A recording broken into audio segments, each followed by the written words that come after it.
Hace algunas semanas, uno de mis hijos me decía que luchaba con la duda.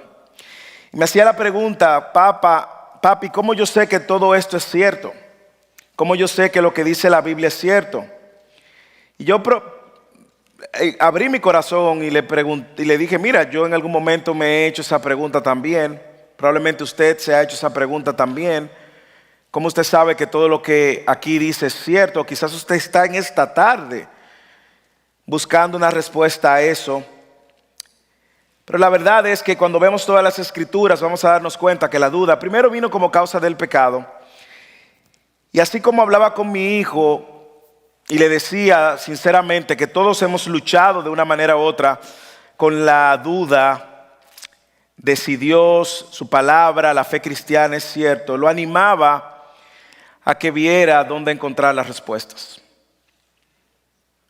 La duda es natural luego de Génesis 3:15. No es buena, pero es natural dentro de la fe cristiana. De hecho, es diferente a la incredulidad. La incredulidad es la decisión de vivir tu vida como si Dios no existiera. Es una decisión abierta de rechazar la verdad de lo que Dios ha dicho acerca de sí mismo es cierto. Es una decisión abierta de rechazar el plan de Dios para la salvación y el plan que Él ha provisto para nosotros. Eso es incredulidad. Pero la duda es algo diferente. Y hay algunos autores, un teólogo y escritor, Alistair McGrath, él dice: la duda se levanta dentro del contexto de la fe. Es un anhelo nostálgico de estar seguro de que las cosas en las que confiamos son ciertas. El pastor John MacArthur, él dice que cuando el Nuevo Testamento habla de la duda, es primeramente entre creyentes. Así que si en algún momento usted se ha encontrado en una situación como esa, déjeme decirle, es natural, no es bueno, porque tenemos que lidiar con eso e ir al lugar correcto, pero es natural. De hecho, nosotros vamos a ver en el Antiguo Testamento el caso de un hombre que luego de haber vencido a más de 300 falsos profetas, sale corriendo, se esconde en una cueva, huyendo por temor y por duda. Y el cuadro de hoy, el versículo de hoy, los versículos de hoy, el texto de hoy, es un episodio de una aparente persona que estaba dudando, y es el caso de Juan el Bautista. Yo quiero que usted abra su Biblia, encienda su Biblia en el capítulo 11 y vamos a leer los versículos del 1 al 19 para que entendamos a qué me refiero cuando hablamos de la duda. Y cuando hablamos particularmente de cómo este hombre aparentemente estaba dudando de lo que él mismo había dicho acerca del Mesías. Vamos a leer desde el versículo 1. Y sucedió que cuando terminó Jesús de dar instrucciones a sus 12 discípulos, se fue de allí a enseñar y a predicar en las ciudades de ellos. Y al oír Juan en la cárcel de las obras de Cristo, mandó por medio de sus discípulos a decirle: ¿eres tú el que ha de venir o esperamos a otro? Y respondiendo Jesús les dijo: id y contad a Juan lo que oís y veis. Los ciegos reciben la vista, los cojos andan, los leprosos quedan limpios, los sordos oyen, los muertos son resucitados, y los pobres se les anuncia el evangelio. Y bienaventurado es el que no se escandaliza de mí. Mientras se marchaban, Jesús comenzó a hablar a las multitudes acerca de Juan.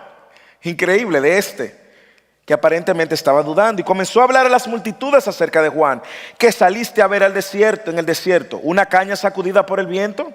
Más, ¿qué saliste a ver? ¿Un hombre vestido con ropas finas? Mirad, los que usan ropas finas están en los palacios de los reyes.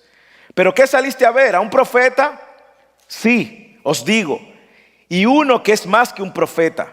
Este es de quien está escrito: he aquí yo envío mi mensajero delante de tu faz, quien preparará tu camino delante de ti.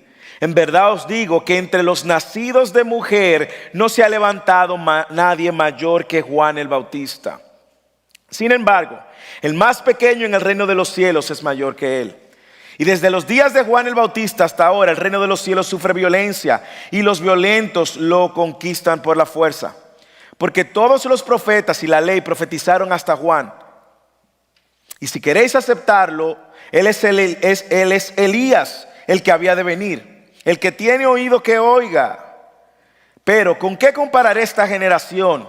Es semejante a los muchachos que se sientan en las plazas, que dan voz a los otros y dicen: os tocamos la flauta y no bailasteis, entonamos endechas y no os lamentasteis. Porque vino Juan, que no comía ni bebía, y dicen: tiene un demonio. Y vino el Hijo del Hombre, que come y bebe, y dicen: mirad, un hombre glotón y bebedor de vino, amigo de recaudadores de impuestos y de pecadores. Pero la sabiduría se justifica por sus hechos. Si usted ha estado con nosotros durante el inicio de la serie, usted recordará que la tesis principal de Mateo es justamente demostrar que Jesús es el Mesías. Jesús es el Mesías prometido, es aquel prometido que iba a venir descendiente del linaje de David, aquel que iba a ser mejor que David, aquel que iba a ser mejor que Moisés.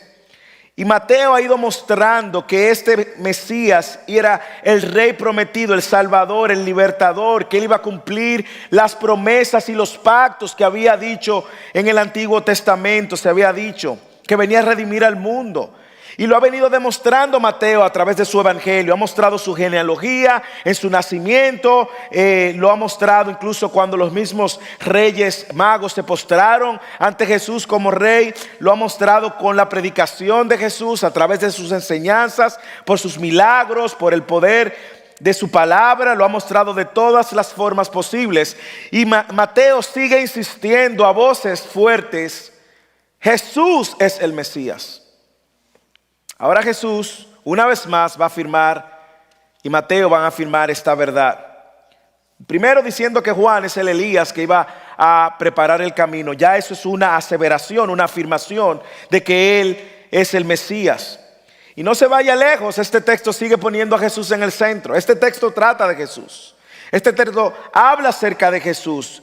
Y este texto afirma una vez más que Jesús es el Mesías prometido y que sus palabras y sus obras dan testimonio de esto.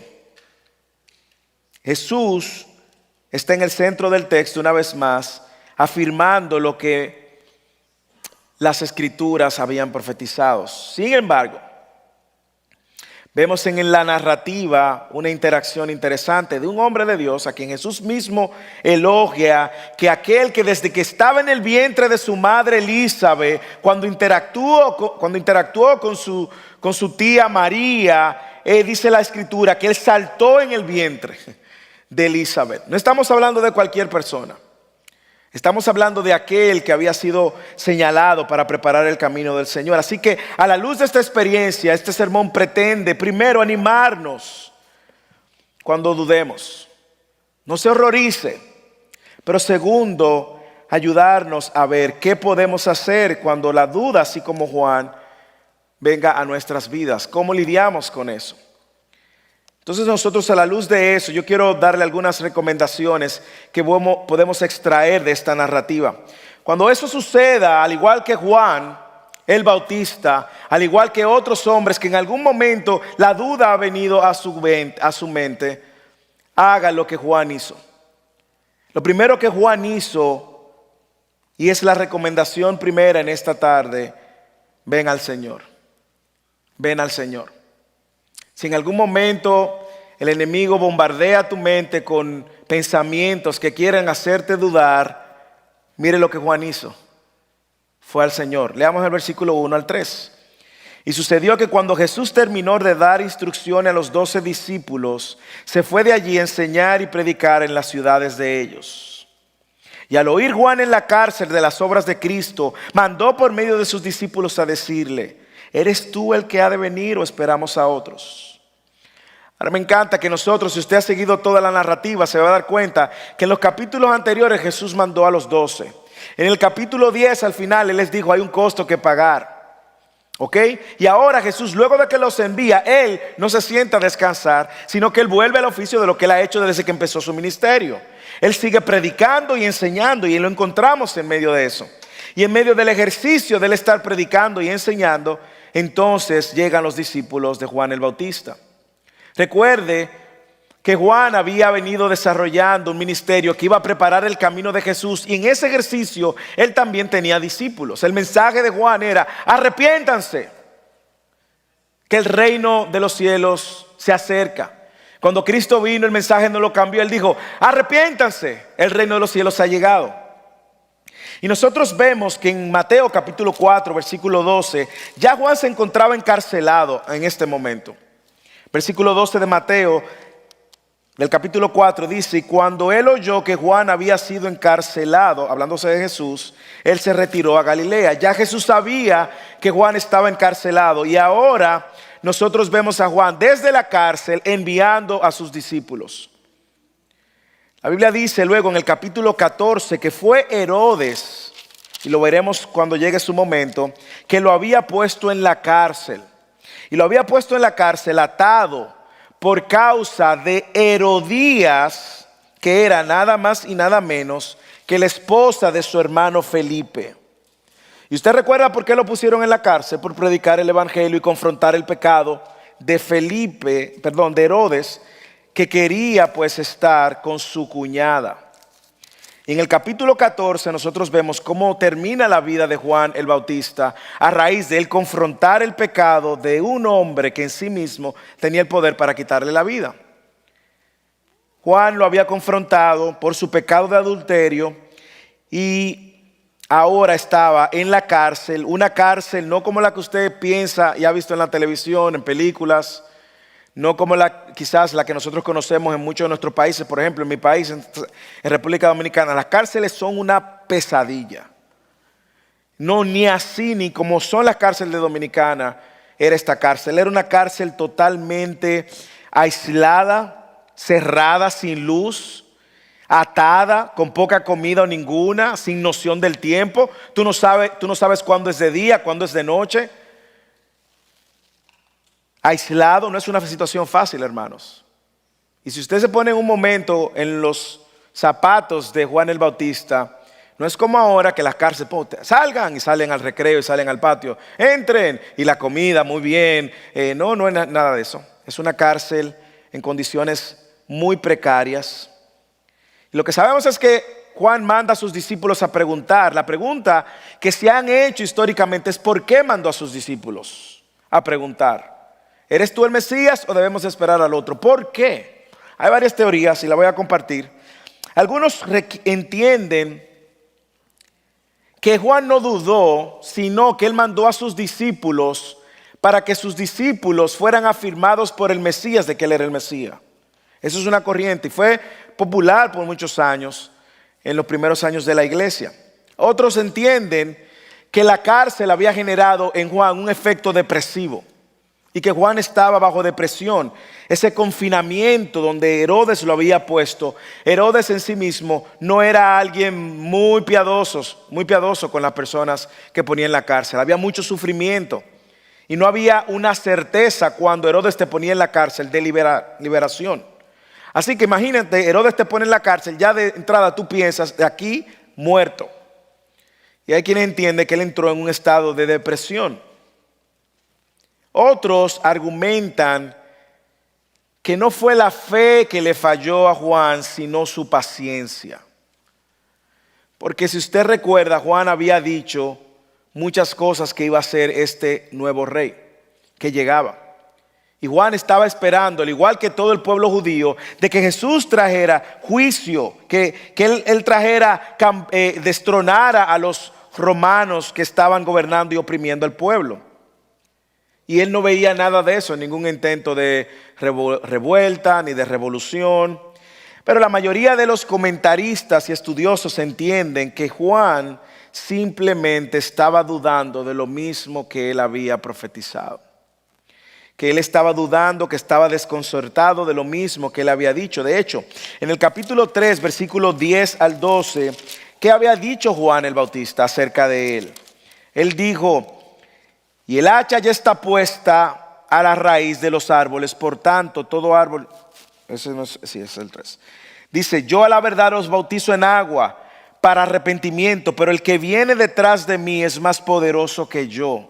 Ese es Juan, a quien yo no soy digno de quitarle las sandalias. Él los bautizará con el Espíritu Santo y con fuego. El bieldo está a su mano y limpiará completamente su era. Eso es Juan el Bautista. Y recogerá su trigo en el granero, pero quemará la paja en fuego inextinguible. Hay quienes entienden que lo que Juan estaba esperando no correspondía a lo que Jesús estaba haciendo, y esto lo trajo él a dudar. Y muchas de esas promesas que no se habían cumplido eran promesas escatológicas, es decir, que se iban a cumplir en los tiempos finales. Y hay quienes dicen que no es sorprendente porque Juan entonces manda a sus discípulos, los discípulos de Juan, a preguntarle a Jesús por eso. ¿Debemos esperar a otro? Este Mesías no ayuna, este Mesías se sienta con pecadores, este Mesías no hace los actos religiosos como lo hace la tradición. ¿Será él uno que iba a anteceder a otro? Hay quienes dicen también que en la tradición hebrea ellos estaban esperando dos Mesías, dos Cristos. Uno que iba a servir de profeta y otro que iba a ser de libertador. Y eso también había recorrido. ¿Debemos esperar a otro? ¿Será este el libertador o no? Bueno, lo que sí vemos es que Juan toma la decisión correcta. ¿Y qué hace Juan? Yo creo que lo que Juan hace es lo que nosotros debemos de hacer. Ir a la fuente, hermanos. Ir a la fuente. Mire la respuesta. Él va donde el único que le puede remover la duda. El único que le puede quitar la duda. Él no podía ir físicamente, así que mandó a preguntar por sus discípulos. Dice el versículo 3. Mandó a sus discípulos a decirle: ¿eres tú el que ha de venir o esperemos a otro? Yo creo que aquí hay una aplicación muy clara y directa. Si en algún momento, hermanos, hermanas, la duda viene a tu mente, vaya a la fuente. Vaya donde el único, venga donde Cristo, el único capaz de remover la duda. El problema es que muchas veces empezamos a escuchar voces, a ver videos en YouTube, a escuchar los profesores y a gente que niega incluso la fe. Otros han ido más aún, otros han ido a consultar a rabinos que no son ni cristianos ni mesiánicos y que interpretan los libros del Antiguo Testamento según su cosmovisión o su entendimiento de una persona no creyente, y le dan autoridad incluso a personas como esa. Pero no, nosotros estamos llamados a ir a la fuente, porque solo en Jesús, solo en el Señor vamos a encontrar que Él va a quitar las dudas. ¿Qué hacemos si la duda viene así como Juan? No vaya a Google, venga a Cristo. Mire lo segundo que hace. Y yo creo que cuando nosotros venimos al Señor, el Señor ha sido consistente. ¿Y a dónde nos va a dirigir al Señor? Bueno, el segundo punto. ¿Cómo venimos, Moisés, a Cristo si Cristo no lo tenemos físicamente? Bueno, haga lo segundo. Vaya a su palabra. Porque en su palabra es donde Él se ha revelado. Y mire cómo dice el versículo 4 en adelante. Y respondiendo Jesús le dijo, mire cómo le responde Jesús. ¿Con qué le responde Jesús? Con la palabra, hermanos. Jesús no le dijo, mira, díganle a Juan que sí, que soy yo el que él esperaba. No. Me encanta que Jesús responde con las Escrituras. Respondiendo Jesús le dijo, y contar a Juan lo que oís y lo que veis. Los ciegos reciben la vista, los cojos andan, los leprosos quedan limpios, los sordos oyen, los muertos son resucitados y a los pobres se le anuncia el evangelio. Bienaventurado es el que no se escandaliza de mí. Nosotros sabemos algo muy interesante que sucedió en esa conversación, que Mateo no lo narra, pero cuando traemos otro evangelio que hace la misma historia y armonizamos los evangelios, vemos que sucedió algo interesante y Lucas nos narra lo que sucedió. En Lucas 7, 20, 22 dice que cuando los hombres llegaron a él, dijeron: Juan el Bautista nos ha enviado a ti diciendo, ¿eres tú el que ha de venir? ¿O esperamos a otros? Y en esa misma hora, mire lo que dice Lucas, en esa misma hora curó a muchos de enfermedades y de aflicciones, malos espíritus, y a muchos ciegos le dio la vista. Y respondiendo él les dijo, id y contar a Juan lo que han visto y lo que han oído. Me encanta, porque Jesús no solamente le responde con las Escrituras, sino que le deja ver que Él efectivamente es quien él estaba esperando. Y usted dirá, ¿y cómo Moisés nosotros sabemos que Jesús está citando toda la escritura? Bueno, recuerde la audiencia. Esta audiencia conocía muy bien el Antiguo Testamento. De hecho, hago un anuncio, por eso lo invitamos a Fidelis, el Instituto Bíblico de los miércoles, donde empezamos a estudiar el Antiguo Testamento. Todo el Antiguo Testamento hablaba de este Mesías. Y Jesús les cita acciones, hechos y milagros que solo el Mesías iba a poder hacer. Isaías 35, del 5 al 6, escuche: decid a los de corazón tímidos, esforzaos, no temáis, he aquí vuestro Dios viene con venganza, la retribución vendrá de Dios mismo, mas Él os salvará. Entonces, dice Isaías, se abrirán los ojos de los ciegos y los oídos de los sordos se destaparán, el cojo saltará como un ciervo y la lengua del mudo gritará de júbilo. Jesús estaba citando el Antiguo Testamento. Isaías otra vez, 42, 6 y 7. Yo soy el Señor, en justicia te he llamado, te sostendré por la mano y a ti y por ti velaré y te pondré como un pacto para el pueblo, como luz para las naciones. ¿Para qué? Para que abras los ojos de los ciegos, para que saques de la cárcel a los presos y de la prisión a los que moran en tinieblas. Yo soy el Señor, ese es mi nombre, mi gloria a otro no daré. El Mesías, hermanos, era el único capaz de poder hacer esto. Salmo 146, versículos 7 y 8. El Señor pone en libertad a los cautivos. El Señor abre los ojos a los ciegos. El Señor levanta a los caídos. Discípulos de Juan, ustedes pueden entender y decirle a Juan que lo que ustedes han visto y han oído es lo que se profetizó y se cumplió en mí. Ellos deberían sacar sus propias conclusiones, pero estaban muy claras. ¿Y cómo Jesús le responde con la palabra, hermanos? Para que no tengan dudas, para que las dudas se removieran. Hermanos, el escenario no ha cambiado. Cuando la duda venga, hay una sola fuente de autoridad que va a poder remover nuestras dudas, y es su palabra. Vengamos a la palabra. Vengamos a la palabra. Y así animaba a mi hijo, le decía: Josué, debes de llenarte de lo que la palabra dice. Ahí tú vas a encontrar entonces la verdad que está siendo atacada por tu duda. Hermanos, ¿por qué a su palabra? Primero, su palabra nos va a recordar quién es Dios. Y en Dios vamos a encontrar que Dios no es como el hombre. Es un Dios inmutable, no cambia. En Él no hay mudanza ni sombra de variación. Vamos a encontrar a su palabra que Él es un Dios justo.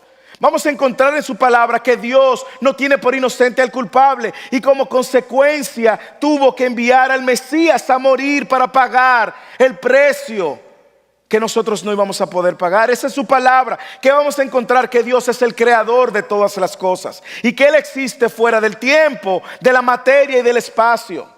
Esa es su palabra que vamos a encontrar. ¿De dónde venimos? ¿Por qué estamos aquí? ¿Cuál es el origen del bien y el mal? ¿Y a dónde vamos cuando muramos?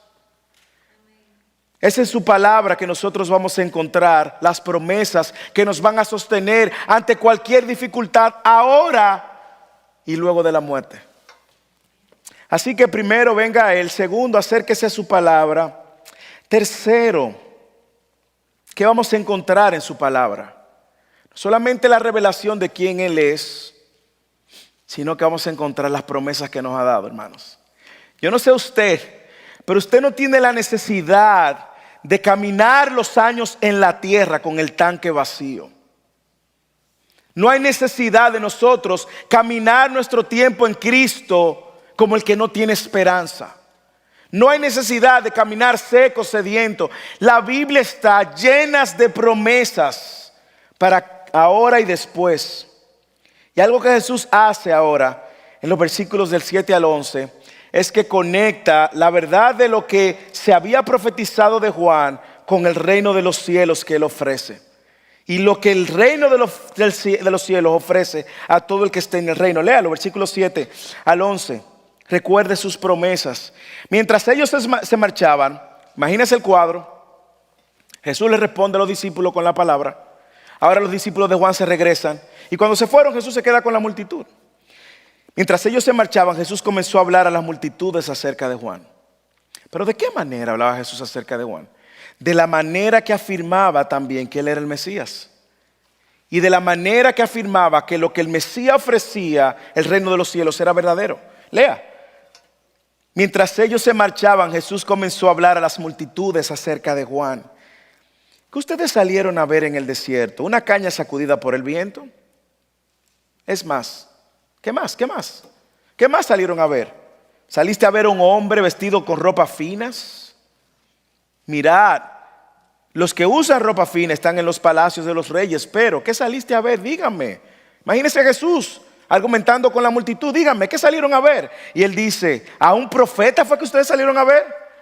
Si fue un profeta, sí os digo, y uno que es más que un profeta, este es de quien está escrito, he aquí yo envío mi mensajero delante de su faz, quien preparará tu camino delante de ti. En verdad os digo, que entre los nacidos de mujer no se ha levantado nadie mayor que ese profeta. ¿Quién? Juan el Bautista, el que acaba de enviar a sus discípulos a preguntar.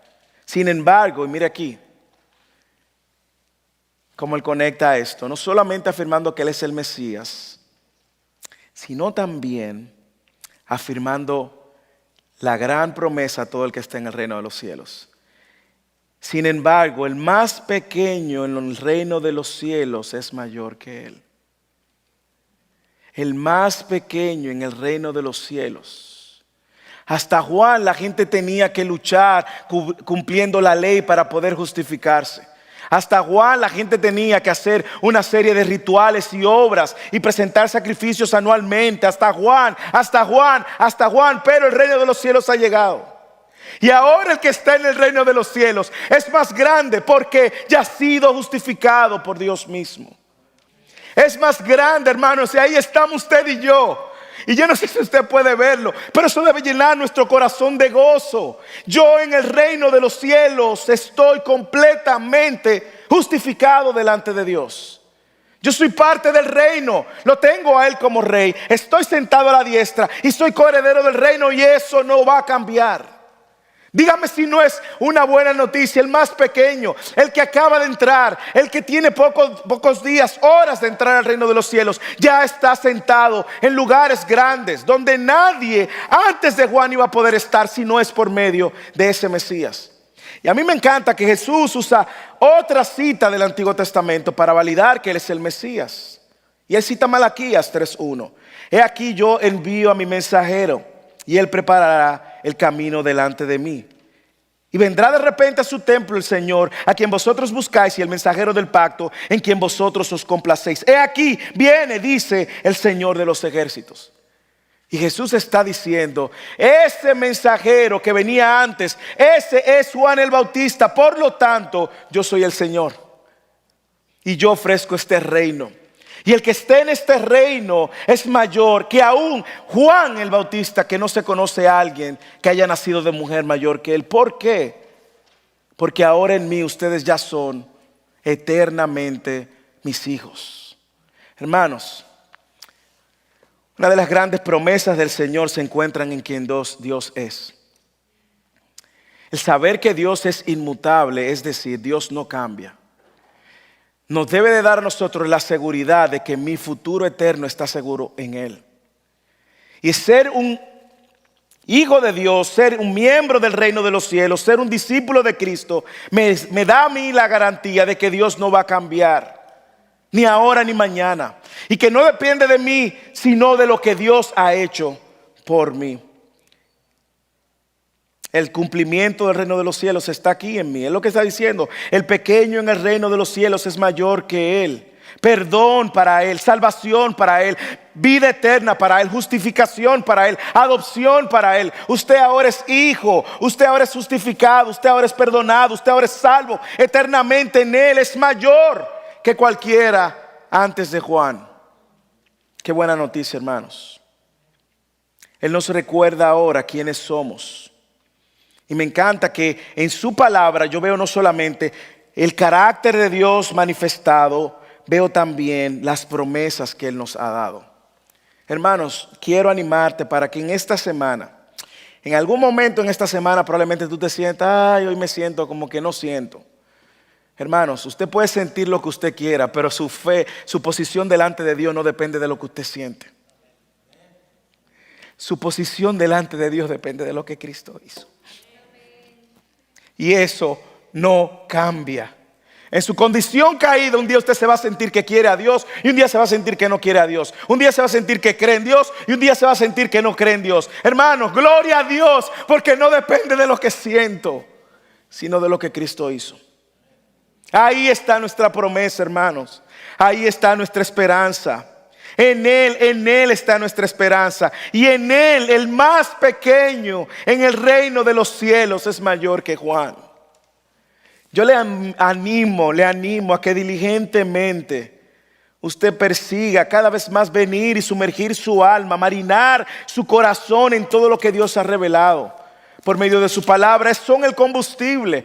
Yo hablaba con mis hijos y le decía, ¿por qué leemos la Biblia? ¿Por qué tenemos que leerla? ¿Por qué leer la Biblia? Dios no necesita, Él no necesita que yo lea la Biblia. Yo necesito leer la Biblia. Porque en la medida en que yo leo la Biblia, yo conozco más a ese Dios. Y en la medida que conozco más a ese Dios, conozco también su carácter, sus promesas. Y en la medida que conozco de Dios, yo aquí puedo vivir más tranquilo, hermanos. Pero usted sabe por qué dudamos, por qué vivimos intranquilos en esta tierra. Porque no conocemos a Dios. Porque no lo conocemos. ¿Qué hace Juan? Juan el Bautista dice, vayan a la fuente. Vayan a la fuente que ahí van a encontrar la respuesta. ¿Y qué hace la fuente? Revela lo que ha dicho eternamente su palabra. Hermanos, nosotros somos malos recordando la promesa. ¿Sí o no? Se nos olvida. ¿Por qué usted cree que Dios a través de toda la narrativa del Antiguo Testamento dice y lo repetirás, y lo repetirás, y lo repetirás, y lo repetirás, y lo repetirás? ¿Por qué? Porque se nos puede olvidar. Y mi exhortación en esta tarde es: recuerda y ven a la fuente y recuerda sus promesas, su promesa. El pecado nos nubla, hermanos. Tenemos que venir continuamente. Mire cómo dice Hebreos, que Él va a cumplir su promesa. Hebreos 10, 23. Mantengámonos firmes. Mantengamos firme la profesión de nuestra esperanza sin vacilar. Manténgase firme, hermanos. ¿Por qué? Porque Él, fiel es el que prometió. Porque fiel es el que prometió. Segunda de Pedro, capítulo 3, 9. El Señor no se tarda en cumplir su promesa, según algunos entienden la tardanza, sino que es paciente para con vosotros. No queriendo que nadie perezca, sino que todos vengan a arrepentimiento. Hermanos, la duda, como usted se sienta gris, nublado, foggy, como estuvo en estos días, así bien foggy, hace como un día o dos. Hermanos, venga a la fuente, venga al Señor, venga a su palabra, recuerde su promesa. Y finalmente, a la luz de todo eso, pues yo te invito a lo que dice el versículo final: andemos sabiamente, andemos sabiamente. Lea el versículo 12 al 19 y terminamos. Y desde los días de Juan el Bautista hasta ahora, el reino de los cielos sufre violencia, y los violentos lo conquistan por la fuerza. Porque todos los profetas y la ley profetizaron hasta Juan. No pierda el contraste, el reino de los cielos, y él está contrastando nuevo pacto, antiguo pacto. Porque todos los profetas y la ley profetizaron hasta Juan. Así, y si queréis aceptarlo, Jesús dice, Él es Elías, el que había de venir. El que tiene oídos, que oiga. Pero ¿con qué compararé esta generación? Y aquí me encanta, porque él trae en contexto el contraste entre prestar atención a lo que Dios ha dicho y a esta generación. Es semejante a los muchachos que se sientan en la plaza, dan voces a los otros y dicen, ven acá, nosotros tocamos flauta y no bailaron, entonamos endecha, es decir, como cánticos de tristeza, y no se lamentaron.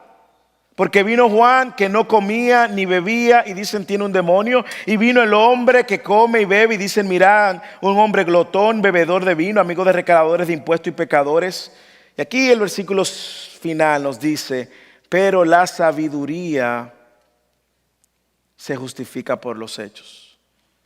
Una persona sabia a la luz de los ojos de Jesús, Él está diciendo, demuestra que está en lo cierto por medio de sus resultados. ¿Y cuáles son los resultados? El que ha seguido correctamente, el que ha tenido un criterio correcto de lo que Dios ha dicho a través del plan. Proveyó un profeta anterior, no le hicieron caso. Y provee el Mesías, tampoco le han hecho caso. Esta generación es una generación necia, no sabia. ¿Usted cree que eso ha cambiado? No. Vivimos en la misma generación donde no es por falta de evidencia que la gente no cree. Un ateo, hermanos, no es evidencia que le falta. No es evidencia. Un ateo no cree no por falta de evidencia, es que es un necio. Un necio que a una evidencia le dice, pero este ni come ni bebe, tiene que tener demonios. Y a otras evidencias le dice, no, este es un glotón, este es un comelón y se junta con pecadores. No es por falta de evidencia. Jesús está comparando esta actitud con el andar sabiamente. Pero la sabiduría se justifica por los hechos. Mire dónde Jesús lo quiere llevar. Esa sabiduría se manifiesta prestando atención a lo que Dios ha revelado y la provisión que Dios ha dado. Esa sabiduría no inicia prestándole oído a esta generación necia, que es donde muchas veces nosotros queremos venir a buscar y consultar. No, ellos no son la referencia. Ustedes no son sabios, está diciendo Jesús, porque han rechazado el medio que Dios ha provisto. Pero nosotros andemos sabiamente. ¿Y cómo se anda sabiamente? Primero, nosotros sabemos por proverbio, por el temor al Señor. Y segundo, viviendo a la luz de lo que Dios ha dicho. Hermanos, yo no sé usted, pero el ejemplo de Juan me da esperanza. Porque si Juan, siendo un hombre de Dios, que profetizó acerca del Mesías, que desde el vientre del nacimiento, ya desde el vientre antes de nacer, ya estaba saltando. Si Juan, que profetizó acerca de la llegada conocía muy bien a Jesús, porque era su primo, pero conocía más aún de lo que él iba a hacer, entró en un estado de duda por algún momento. Hermanos, no se turbe vuestro corazón si en algún momento la duda viene, pero no se quede en la duda. Haga lo que hizo Juan, vaya a la fuente. Venga Cristo, venga su palabra. Recuerde sus promesas y ande sabiamente. Hágalo. El lunes, el martes, el miércoles, cuando usted venga y no lo encuentre y no sepa cómo usted reaccionar. Recuerde que su fe no está fundamentada en lo que usted siente. Por encima de sus sentimientos está un Dios inmutable que no cambia y que nos ha amado a pesar de nosotros. Dios no es hombre para mentir, ni hijo de hombre para arrepentirse. Si en esta tarde usted nos visita y probablemente no viniste con dudas, sino viniste con incredulidad, y te cuesta creer que Dios haya provisto un solo medio para salvarte. Bueno, sí, es Cristo y demanda de ti arrepentimiento. Demanda que tú reconozcas tu necesidad de un Salvador, que te arrepientas de tus pecados y que corras a Cristo como el único medio para salvarte. Y si ese eres tú, no te quedes donde está, no endurezca tu corazón y corre a Cristo. Hermanos, oremos.